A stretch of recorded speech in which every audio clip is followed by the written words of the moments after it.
para sa atong Sunday School lesson bahin sa worship. I request everybody standing please again. 1 Timothy chapter 3 verse number 15. Ato ning pagbasahon sa dungan. Nana mo? Kung nana mo sa inyong Bible, mas nindot. Kung panalitan, nalimtan ba ninyong Bible? Pero sa sunod, di jud ngilimtan inyong Bible. No? 1 Timothy chapter 3 verse 15. Everybody? Nana mo? Okay, everybody now read.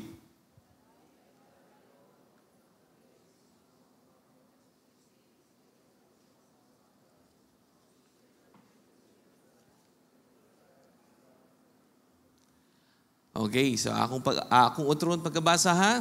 1 Timothy chapter 3 verse 15, but if I tarry long, that thou mayest know how thou oughtest to behave thyself in the house of God, which is the church of the living God, the pillar and ground of the truth. So magpadayon ta sa atong lesson bahin sa worship. Let us pray. Our Heavenly Father, Ginoo, salamat sa takna sa kabuntagon. Salamat, Ginoo, nga ikaw nagapadayon nga maayos sa among kinabuhi. Salamat, Ginoo, sa tanang butang nga imong gitugot karong simanaha.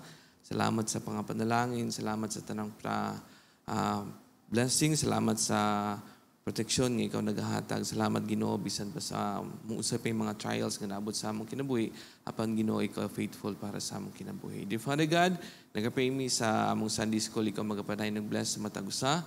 Bisan pa imong pulong, ikaw magapadayon nag-bless dinig. Lord God, I claim myself nga wala yung kumahimo kung wala ka, Ginoo. Gamitan lang ko isip instrumento sa pagdala ni Ginoo. Dear Father God, I commit yourself ang tanan sa ngalan ni Jesus. Amen. Please be seated. So, isip nga review. Unang pangutana, karong kabuntagon. Next question, next please. What is worship again? Pila ka words ganang worship? Pila? Sunday school pa ta ha? Oh, good morning na diha. Good morning na. Mata na ta, mata. Okay. So, what is worship? That comes from the word, two words, which is worth, or value, or halaga, or bili, unsa ba? And then the ship. Okay? And then also another term for worship is what? Is gitawag nga reverence, or gitawag nga deep respect. And also adoration, which is love and respect. Next slide po. So we have the people. So alam na natin ang meaning ng worship. Kabalo sa taon say atong gitawag nga kinsay atong gi-worship nga angay ba yung i-worship ang atong Ginoo. So natin people of worship karon ang mga tao sa pagsimba. Okay. So sa atong mga lesson, next slide po. Church is not the building. Dili kini nga building. We are kana mga magsimbahay, kitang tanan, no? We are the lively stones that are solidly connected to Christ. Question. Kining gitawag nga lively stone, luwas dili. Luwas. Kanag yun na energy ba? Luwas. Luwas. Okay. Luwas dili. Luwas. So, buto sa buto na, ikaw ni ingon ang luwas, dapat luwas gyud ang manimbahay. Amen? So, nindot gyud mo simba, nga lively gyud. Kaya nga naman, lisod mo po kayo na nagsige nag-sermon sa pastor, sermon na sa Sunday school, pagkuman, lahat kayo nakaupo lang. Wala kayong reaction. Wala kayong response. Because we are lively stones, we are part of that. Kung part ka sa church, luwas ka, pag nasabdan mo ang pulong sa Ginoo, you say, kana gyud. Thank you very much. Next slide po. And we are responsible to lift the church high for all to see. Okay, salamat sa Ginoo nga naay pipila nato basta may sugot og Pigkarangan Bible Baptist Church naay person, key person nga makita nila, hala katubitaw si ano ay diha na nagsimba sa Pigkarangan Bible Baptist Church. Dako jud siya kausaban. Kaya nga naman, dili lang nakita nilang dakong kausaban sa tao, dako nilang nakita si Jesus Christ sa iyang kinabuhi. So we are church, we are part of this church, kinahanglan makita gyud nilang lahi gyud ni sila dira ay. No? There is something nga talagang buhi gyud ang ilahang Ginoo. Amen? Next slide po. Okay. Sa atong gibasa, but if I tarry long, that thou mayest know. Christians, kita tanan, angay nga masayod, kita tanan. Kaya nga naman, kita tanan, luwas na. Amen? Luwas na ba ta? Okay. That thou mayest know. Kung mahimo, makabalo jud kita ni. Okay? Unsa man na? How thou oughtest to behave thyself in the house of God. Unsaon nato pagbehave? Unsaon mo pasabot ng pagbehave? Di mo po sa lingkod ra ka diha and then wala kang ginagawa. Oughtest to behave, it doesn't mean nga wala, nag-stagnant ka. No. Basta sinabing behave thyself, kabalo ka, isip Kristiyano, ang trabaho nimo sa church. Naday ko'y trabaho sa church? Naa. Kung nasabtan nimo ang pulong sa Ginoo, you say, kung panalitan nakakita ka nga angay badlungon, badlunga.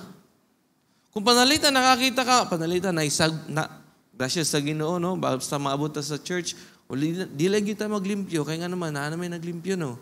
Pero kung makakita ganito something, murag dili man ni maayo, punita. Naibasurahan po dyan sa mga gilid-gilid siguro, no? Dito ilabay yung basurahan. Dili diyan na sa tubangan sa inyong kanang lingkuranan. Kaya nga naman, how thou oughtest to behave thyself in the house of God. And also, not only the character unsay naa ka, pag muanhin na ta diri sa simbahan, naagyud tay, dili ta mo salig diyan na. Musalig ta ani. Mga usahay, Christians, mas bag-o pa atong cellphone kaysa sa Bible. Mas mahal pa atong cellphone kaysa sa Bible. Or mas naa pa kay cellphone kaysa Bible. Christians, you know how thou oughtest to behave thyself in the house of God. Simbahan gani, Bible gyud ang dala nimo, priority gyud nimo ni. Karon na mga hitabo, pag human simba, mabiyaan pa usahay ni. Dili pabalikan. Dito ra sila ra maghipos ana. Christians, how thou oughtest to behave thyself in the house of God. This is your priority. This is your character dapat. Kinaunahan ninyo. Dili kay, okay ra na, kinamay maghipos. Pero ang cellphone, pag abot pa lang diyan na sa may hala, akong cellphone. Dalian nakabalik, balag, daghang tao nagdastok dana. Makalusot gyud kay nga naman, ang cellphone man ang priority, dili man ang pulong sa Ginoo. How thou oughtest to behave thyself in the house of God. Okay? Pag sinabing how thou oughtest to behave thyself, you must focus sa atong pagsimba. Wala tayong ibang gagawin basta nasa simbahan. Simba. Dili ta magchismis, dili ta mo tabi, dili ta mo Facebook, dili ta magsigig duko sa atong cellphone kay nga naman, di gyud ka nagbehave sa imong kagalingon kung wa ka nag-focus sa pagsimba.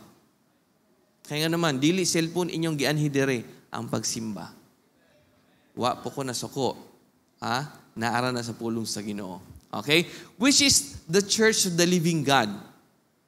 We are lively stones. We are living stones. So we are part of the church of the living God.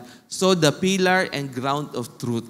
Christians, since nga we are the true worshipers of God, kinahanglan we must behave ourselves.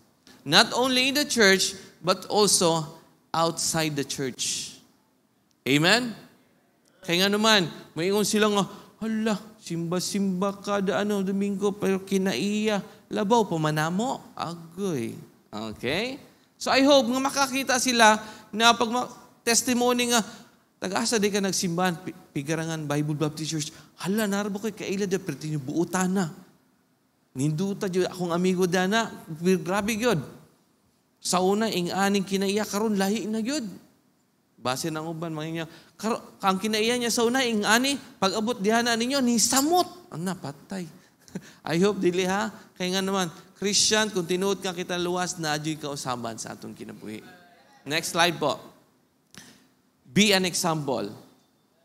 Be an example sa inyong, sabihin natin, sir, di man ang example manggod, makita man gyud na unsay nasa inside. Karon kisa may makakita sa inside ninyo, di ba, ang Ginoo raman. O kita sad na sayod kung unsay nato nasa inside nato, di ba? Pero yung nasa inside nimo, mugawas man na. Amen? Subot pa sabot ana, makitaan sa mga tao unsay untay nasa outside that of being an example. Una, we're going to church and then paggawas nato sa church, ang makita ng mga tao, hala, simba nindutan nila, simba yun sila ba? Dili kay pagkakita nila, pag-abot sa balay, nang lupad na po ng mga plato. No? Basan sa inyong balay ba, murag, dili jud magansi ang gaysano. Kaya nga naman, perminti mong palitog plato. No? So, be an example, Christian. Be an example the way mo musturya. Dili kay perminti law ay atong nistoryahan. Christians. Be an example sa atong panagway. Kung sabot po, pati panagway, Christ-likeness. Dili kay nahimo na kang Kristohanon, pero tinanimo daghan diri aryos, mga laki. Kundili, unsa pa? Ang buhok nimo mura na ano sa manok? Hindi maintawon ka manok o yung sa mga panabong? Sa atong daway tamo sa nina. Christians, kinahanglan na ikausaban. Inyo, sir, ano manggo, dili man kumidato, gamay raman among budget para pag sa nina. Kadagang ukay-ukay.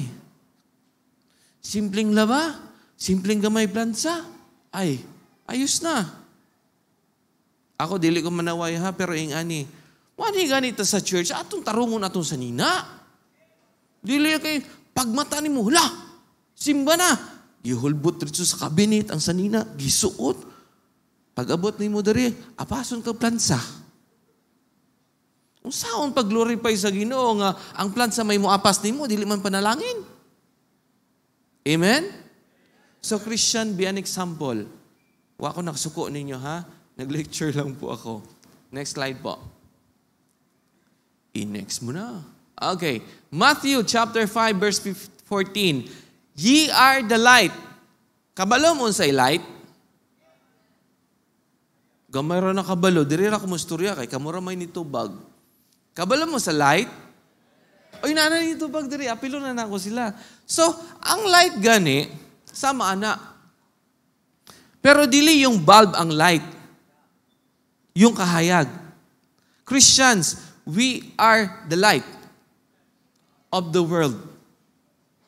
Unsaon man ang atong suga. Next slide po.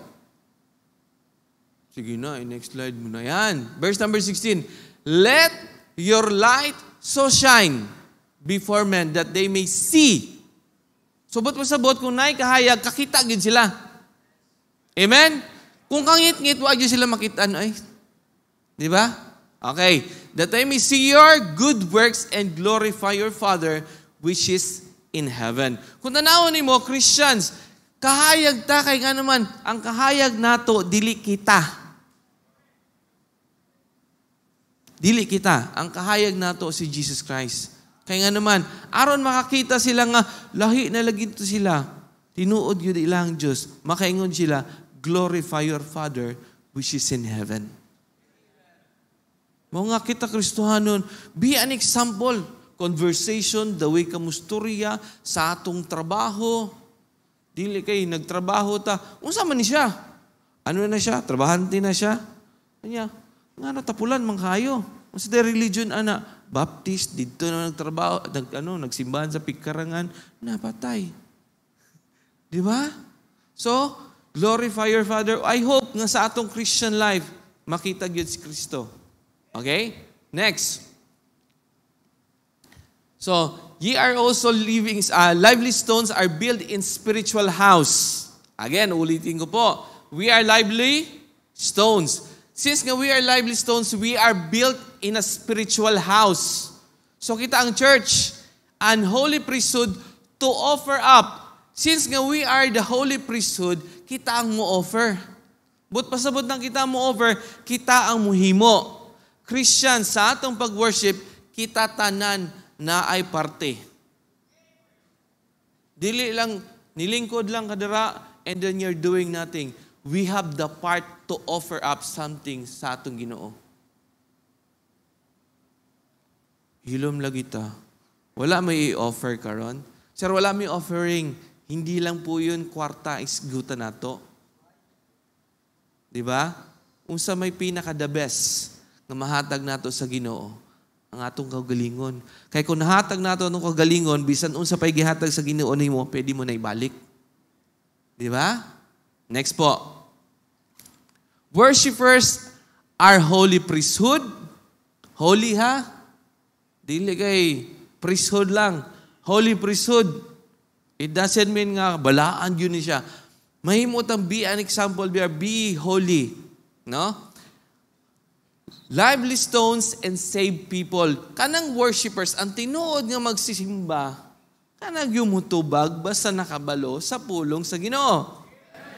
Yan. So you are holy priesthood, ikaw sad ang nag-offer.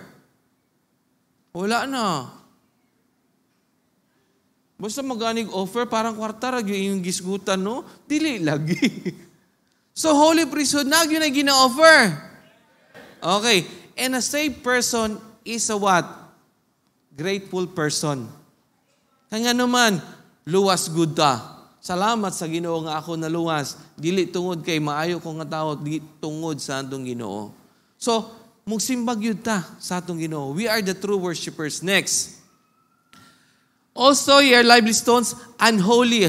Mura ni balik naman na siya, dahil, no? At sige lang, ato lang i-clarify. Holy priesthood, acceptable to God by Jesus Christ. So, but pasabot na, since nga we are lively stones, yung pagka-holy priesthood nato, this is acceptable not because we are holy. We are acceptable nga gidawat sa Ginoo because of Jesus Christ. Kisa may naangko na nato nga kita na luwas. Good works? Religion? Unsa man? Si Jesus Christ. Mga connected na ta. Mga nadawat na ta ni sa atong Ginoo tungod ni Jesus Christ. I hope inyo na masabtan. Okay? Mga sa atong pagsimba, isa ra gyud atong center ani si Jesus Christ. Wa na giuban. Amen? Next po. Now, punta tayo sa priority. Una, nakabalo na ta unsay meaning sa worship. Ikaduha, naay objective ang worship, kinsa man ang center ana si Jesus Christ. Since nga naay gina-worship, naay worshipers. Ang tinuod nga worshipers, kitang luwas. Amen? Now, punta tayo sa priority. Unsa nang priority? Nga, kumbaga, kinig yun ang imong buhaton. Kinig yun, angay nimo ginabuhat basta mo simba ka. Next po. Our Father worship in this mountain. This he talks about a Samaritan woman nga nag-ano sa well. Diba? And ye say, worship in this mountain, and ye say that in Jerusalem is the place where men ought to worship. Next. Jesus said unto her, Woman, believe me, the hour cometh, when ye shall neither in this mountain, nor yet at Jerusalem, worship the Father. So, but po sabi, nagsimbag yun sila sa amahan. Next. Ye worship what ye worship, ye know not what. Biro mo, kung panalitan ba, naimangutanan ni mo, nga na nagsimba ka, kaila ka sa imong gisimba. Okay na namang utana, pero sabihin ka, kamo nun nagsimba mo sa dili tinuod. Makaingon ka hata sa uban? Or kung panalitan mo, ingon ta karon, tinuod ka hatong gisimba? Wa na imo tobag. Kaya nga naman, base napa mo'y doubt. Here, si Jesus Christ na ingon siya, ye worship, ye know not what. Giing na niya sa Samaritan, kamo nagsimba pero amo kabalo. Kita, kabalo ta? Yes. We know not what we worship, ingon ni Jesus Christ, because salvation is of the Jews. Next slide. But the hour cometh, and now is, when the true worshipers shall worship the Father in spirit and in truth. For the Father seeketh such to worship in Him. Focus taan ng duha. True worshiper shall worship the Father in spirit and in truth. Nga ni spirit man, sir. Ay, gahi man lagi kay ka. Lahi man ang spirit. No, lahi na siya, ha? Spirit, jud na siya. Okay? Next. God is a spirit. Take a look at this one. It's capital letter S na. Okay? Okay. And they that work, kisa ng day? Kisa ng day? The true worshipers. Okay. And they that worship Him, kinsa ng Him? Ang Ginoo. Must worship. Dili kay pwedeng i-worship. Must worship Him in spirit and in truth. Okay, nasabtan na to? Next slide po. The priority of worship, una, worship in spirit. Ato ng hisgutan. Next slide po.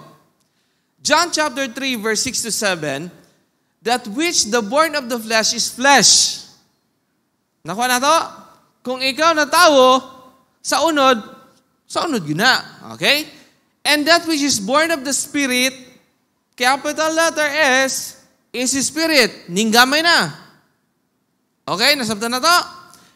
Born of the Spirit, marvel not that ye say, that I said unto thee, ye must be born again. Christians, ang born again is not a religion.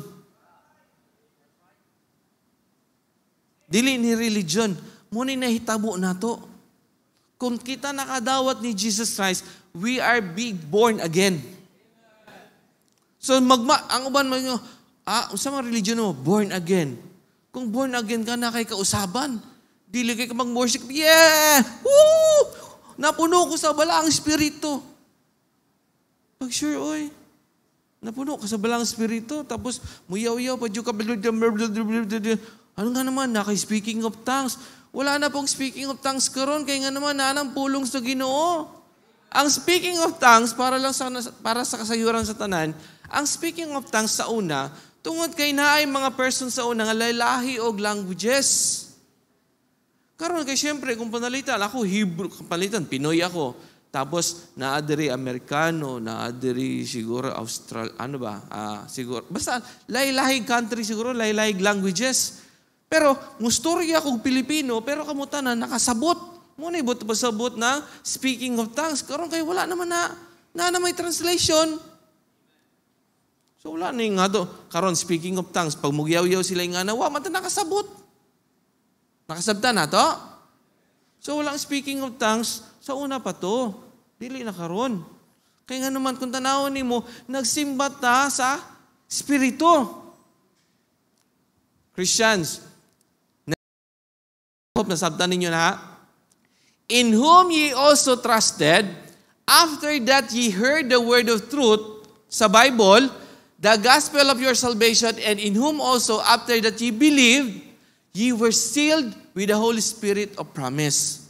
Christians, nanatay iya nga bala ang Espiritu. Mga sa decisions nato, dili tanang, I'm not saying na pag na-advise si pastor, isayop si pastor. Pero iitag Holy Spirit nga mo guide ka nato. Dili kay kung panalitan ni ngani, na pastor ingon, uy, kamo mga young people, dapat kini inyong banahon. Dili kabuot ang pastor ana. Kaya nga naman, iya man tag Holy Spirit. Pero naghatag advice si pastor, inyong i-considered pod. Pero not to the point na nga, sundo na lang yun ninyo. Panalitan, may nga, ikaw day, ang minyuan mo, si ano lang day hawa, nailain. Kaya mo, ako'y nagbuot. Dili pwede. No? Iya man tag Holy Spirit. Nasabta na to. Since nga kita giluwas ni Jesus Christ, ang Spirit nga naa nato karon, ngunay mo connect sa Spirit sa atong Ginoo. Next po.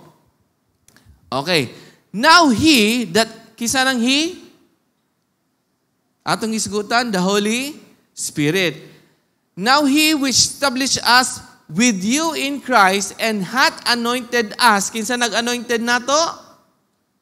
Ang Holy Spirit is God. God the Spirit. God, Holy Spirit. Who hath also sealed us and given the earnest of the Spirit in our hearts. Okay. Ako ning gisulat ka ng earnest. Kay ka nang gitawag nga usahay makalimutan usay sabot ng earnest. Usa ng earnest? Dasi gitawag nga sincerity nimo or ka nang gitawag nga conviction. So, here sa atong panimbahon, naadyoy unta every time mapagwali, naay conviction sa Holy Spirit ka nato. Usahay wala na conviction kay nga naman naamo dira naglingkod pero nagsigira mog cellphone. Unsa man, wala na mayo spirit dana. Iya ba tag Holy Spirit pagkadawat? I hope ikonbiktar kita basta nasa simbahan nga sincere ang paghanimo diri simbag yug ka. Kaya nga naman, ang spirit nimo nag-connect sa spirit sa atong Ginoo. So it is important nga prepared jud ka sa pagsimba. Kaya nga naman, yung spirit nimo ang gilift up nimo para sa Ginoo, dili ka ang atong flesh. Kaya nga naman, karon tanawan niyo yung mga dagway ninyo karon katulugon na. Kabugnaw sa panahon, kanindot sa lingkuranan, hagok na hulang. Pero ang spirit, ganahan siya maminaw sa pulong sa Ginoo. Kaya nga naman, spirit man pod. No? Next po. It is the Holy Spirit Himself who steers our hearts the very desire to worship. Ang atong spirito nga naa sa Ginoo, gihatag sa Ginoo nga nabuhi, muna'y mo steer up ka na to, ang Holy Spirit, yung Spirit na to karon. Dili ta magbase sa emosyon. Okay? Base mamaya sa emosyon raw ta nagbase nga, dasig ko karon kay naa si crush. Na makrush jud ka madugay. Dapat dasig ka tungod sa Ginoo. Next po. Priority in worship, not only in the Spirit, worship in the Spirit, worship also in truth. Next po. Sige. Jesus. What you tayo laing truth ani diri? Si Jesus ra gyud. No? Say it unto him, I am the way, the truth, and the life. Take a look at this one. Ang kamaturuan na radyo ni Jesus Christ. Wala gyud sa religion. Wala gyud sa sektor nga kami gyud ang sakto. O tanawa sa Davao karon gipangita ilang Kristo. Tagaan pag 10 million kasi makakita ninyo. Ang atong Ginoo wala ingunahan na kay nga naman dili man to kamatuoran. Ang kamatuoran si Jesus Christ only. Mo ni nasa bulong sa Ginoo.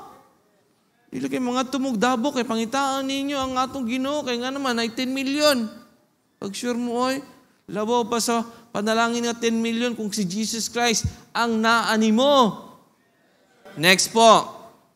In the beginning, kisa man si Jesus Christ, in the beginning was the Word, capital letter, and the Word was with God, and the Word was God. Kisa man ang Word. Next slide.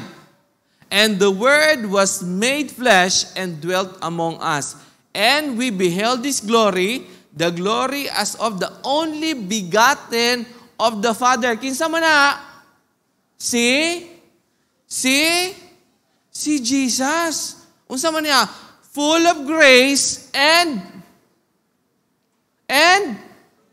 so narin ni Jesus na kumuturan nga namang kita pa mga sa uban. Kanya si Jesus Christ, tao raman. Full of grace and truth. Nagpakatawang tao si Jesus Christ. Dili ra siya tao. Amen? Ang atong Ginoo, 100% God, 100% human. Kaya nga naman, And the Word was made flesh. Kaklaro, Nga lalison pa man atong pulong sa Ginoo. Dwelt among us. But pasabot na kisa man na, biro mo kisa gani nakakita sa niya, behold, the Lamb of God. Kinsay nakakita to? Ngalan. Naingon, behold, the Lamb of God, which take it. Si John the Baptist, di ba? Sabot pasabot, dwelt among us. Nakakita yun sila in flesh. Lalison pa na to. Dili na siguro, no? Full of grace and truth. Amen?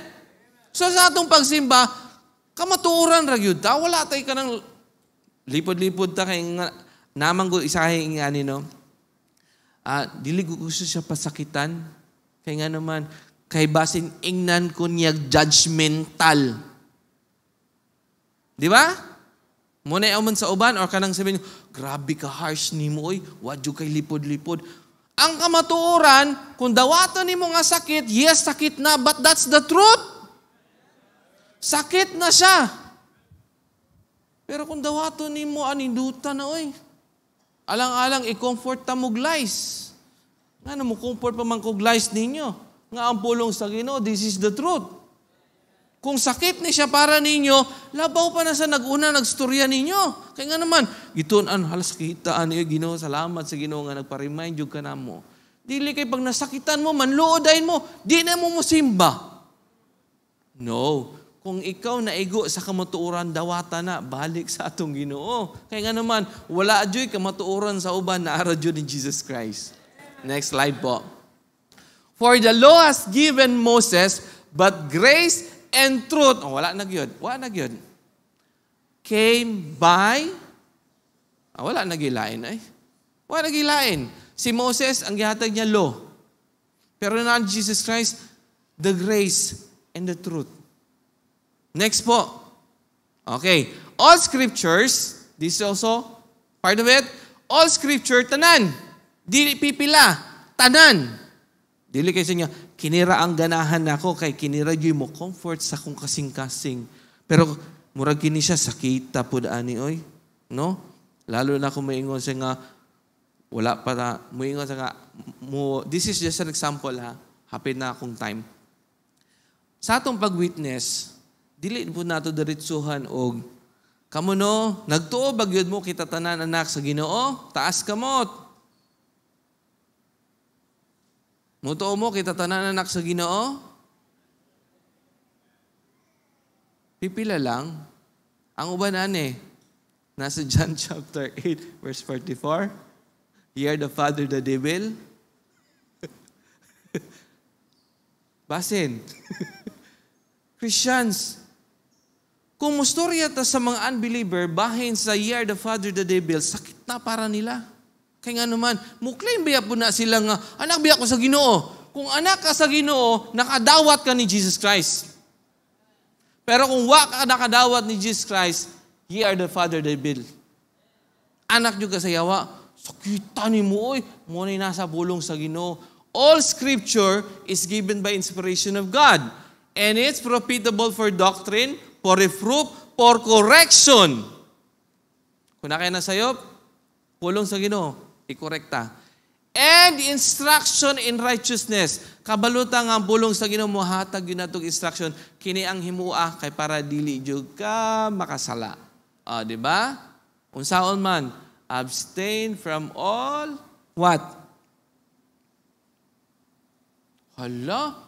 Wala nyo nabasa sa pulong sa Ginoo? Abstain from what? Wala na ako nag-mention dira. From what? Assignment na ninyo ha. Sunday school man eh. Abstain from what? Tut. Hanapin natin yan sa verse. Okay? Next Sunday, magpadayon ta. I know. Next Sunday is wala day tayo Sunday school. Pagka next pagyod kay atong anniversary naman this coming Sunday. Let us pray. Our Heavenly Father, Ginoo, salamat sa takna sa kabuntagon. Salamat, Ginoo, sa imong kayo sa among kinabuhi. Salamat, Ginoo, sa imong pulong. Nag-remind kami nga we are Christians nga we must lift the church, Ginoo, and also